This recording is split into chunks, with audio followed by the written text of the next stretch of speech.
A labaran za ku ji cewa hukumar shirya jarabawar shiga manyan makarantu ta ƙasar nan wato JAMB ta fitar da sakamakon rubuta jarabawar shekarar 2025. A kuma labaran za ku ji cewa matatar man Dangote ta bayyana cewa ba ta gasa da kamfanin man fetur na ƙasa wato NNPCL. Da ƙetare a labaran kuma za ku ji cewa hararar yana ƙara munana a yankin Kashmir.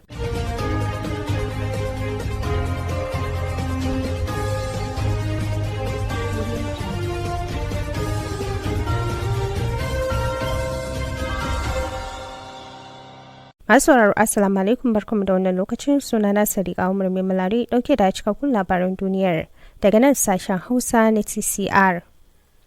Hukumar shirya jarabawar shiga manyan makarantu ta ƙasar nan wato JAMB ta fitar da sakamakon jarabawa wannan shekarar da aka gudanar makonnin da suka gabata.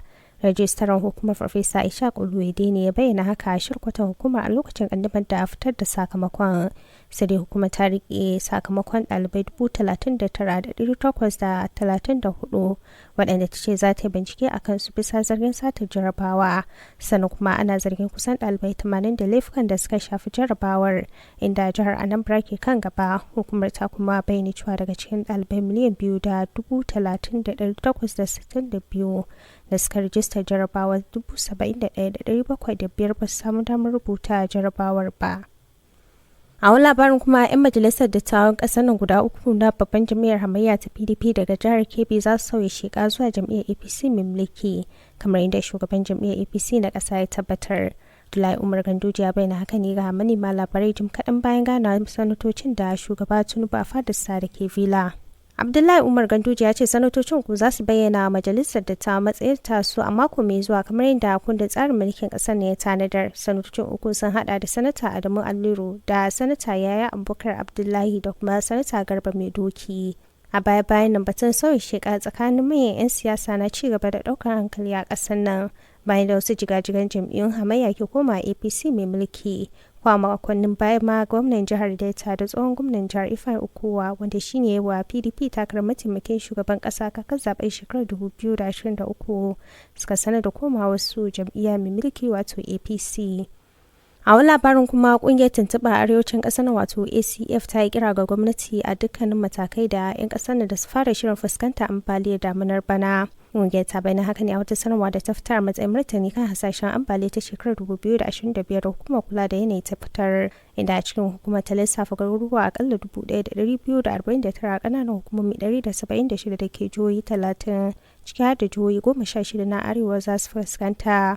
A wata sanarwa da sakataren watsa labarai na hukumar Farfesa Tukur Muhammad Baba ya fitar, ƙungiyar ta nuna damuwa ta kan yiwuwar faɗaɗa ambaliyar da fargabayin da za ta janyo tsaiko a harkokin rayuwa da walwalar al'ummar yankin. Ƙungiyar ta ce ta ga ƙoƙarin gwamnatin tarayya na wayar da kan al'umma kan batun ambaliya, amma ta ce ƙoƙarin bai fito fili sosai ba musamman a yanzu da damunar ta fara kankama.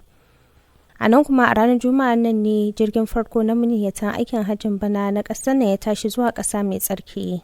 Hukumar alhazan ƙasar nan ta ce jirgin farkon ya fara jigilar maniyyata 315 na jihohin Imo da Abia da kuma Bayelsa zuwa ƙasa mai tsarki.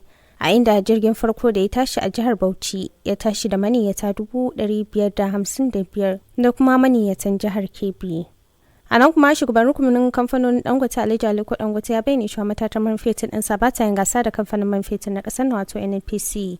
Dangote ya bayyana haka ne yayin wata ziyarar ban girma da ya kai wa sabon shugaban rukunin NNPC injiniya Bayo Odulare a headquarter kafin da ke birnin tarayya Abuja.